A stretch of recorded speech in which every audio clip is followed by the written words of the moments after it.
Class 11 कक्षा 11 विषय सामान्य हिंदी का जो प्रथम भाग है जिसे हम गद्य गरिमा कहते हैं, उसके अंतर्गत हमने कल ये जो सामने बोर्ड पे पाठ का नाम लिखा है आचरण की सभ्यता,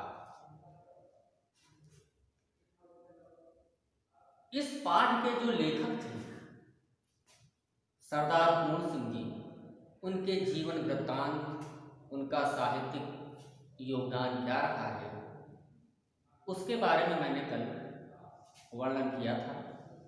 आज हम इस पाठ से संबंधित जो भी गद्यांश बनते हैं उनके बारे में बताएंगे। तो सबसे पहले ये समझो कि आचरण की सभ्यता, ये जो पाठ है,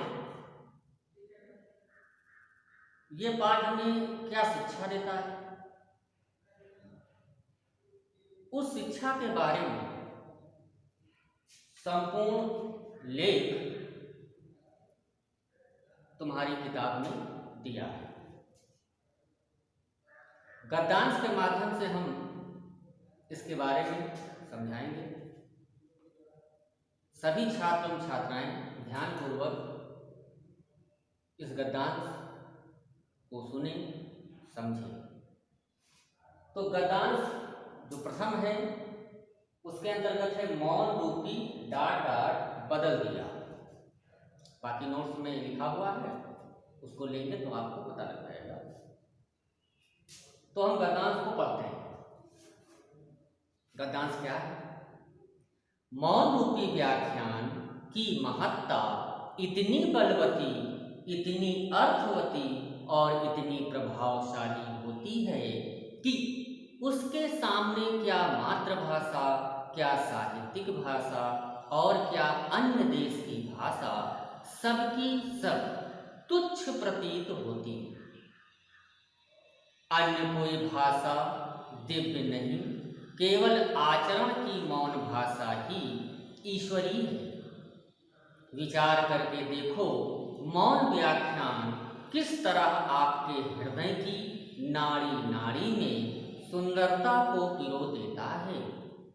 वह व्याख्यान ही क्या जिसने हृदय की धुन को, मन के लक्ष्य को ही ना बदल दिया।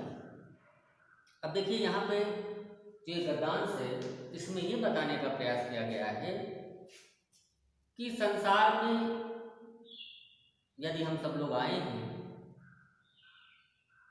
तो अत्यधिक बोलने वाला जो होता है वो जीवन में कुछ करता तो है, लेकिन उसको जीवन के परम लक्ष्य की प्राप्ति मुश्किल से होती है। तो यहाँ पर यह बताने का प्रयास किया गया है कम बोलना और अपने कार्य में लगे रहना, यही सबसे बड़ा मूल मंत्र है। जरूरत पड़ने पर बोलना उचित माना जाता है, लेकिन हर वक्त बोलते रहना, बात बात पर, छोटी छोटी बातों पर बोलते रहना, ये मूर्खता की निशानी मानी गई। तो हम ये बताना चाहते हैं कि लेखक का कथन ये है कि आचरण के मौन कथन, कुछ लोग मनन करते हैं, का महत्व बहुत अधिक है। जैसे बहुत लोग रटते हैं। एक उदाहरण देते हैं विद्यार्थियों कि रटंत जो विद्या होती है वो क्षणिक होती है, लेकिन अगर आप ध्यानपूर्वक मन में किसी चीज़ को पढ़ रहे हैं तो वो आत्मसात हो जाती है। कहने का मतलब है वो बहुत दिनों तक टिकी रहती है। तो यहीं पर लेखक यही कहना चाहता है कि मौन कथन का महत्व बहुत अधिक है। इसका संबंध हृदय और आत्मा से है। क्योंकि रटन जो लोग रटते हैं तो वो मन में ही बैठाते हैं, लेकिन मन चंचल होता है। थोड़े समय के लिए वो स्थिरता प्रदान करता है, फिर वो चीज़ें मन से निकल जाती है। इसकी जो भाषा होती है मौन रूपी, ये बहुत शक्तिशाली होती है, अर्थयुक्त होती है। क्योंकि जब हम किसी चीज़ का मनन करते हैं तो उसको समझ कर करते हैं, उसकी गहराई में जाकर उसको ध्यानपूर्वक समझते हैं और प्रभावशाली हो। प्रभावशाली का मतलब उसका प्रभाव हमारे जीवन पर बहुत दिनों तक बना रहता है। इसके प्रभाव और बल के सामने कोई भी मातृभाषा, साहित्य की भाषा अथवा किसी देश की भाषा कमजोर ही सिद्ध होती है।